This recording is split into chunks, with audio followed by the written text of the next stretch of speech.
Good morning, Riverwood. Hey, I have with me Tessa Carmen, who you've probably heard her sing a couple times, a couple songs, a lot better than me. But we're going to ask her some questions because she's the hero that we are celebrating this week. So, first question is, how long have you been a member of Riverwood?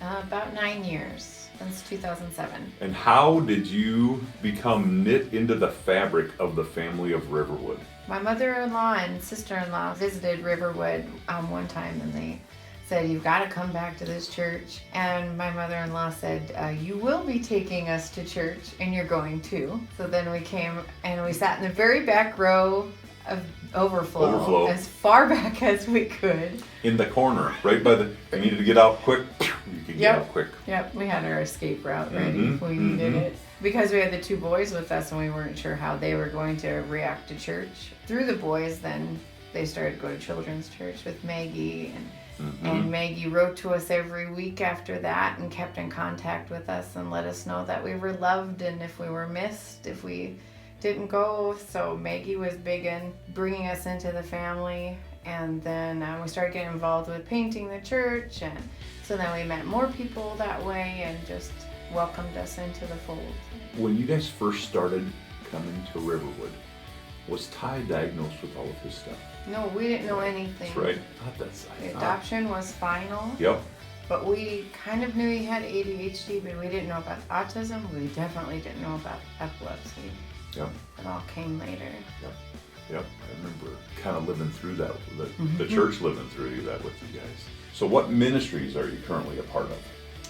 I'm part of the praise team and currently the junior high school, Sunday school. It's an ambiguous morphing. Yes, it's a collaboration. Yep. So what ministries have you been a part of in the past? I've started out with Awana, then Faith for a few years, high-powered soccer, kind of on the sidelines with Upward football, Vacation Bible School, Backyard Kids Club, Kids Night Out, anything that has to do with kids. Actually, before we started recording this, we were talking about one of the Backyard Kids Clubs that we did last summer and how all of those kids are in her neighborhood and they're remembering who she is, and I've taught at some of their schools and they remember who I was, and so they've been asking about us coming back. So before we started recording, we were talking about that. So if you want the background story for Backyard Kids Club, you're going to have to buy the Daring Faith Blu-ray for the bonus features. Last week I talked about if you're not doing things that keep you in God's plan, that dream kind of leaks out, or that enthusiasm kind of leaks out. So what are some things that you're doing that keeps that dream alive, or that keeps you plugged into God?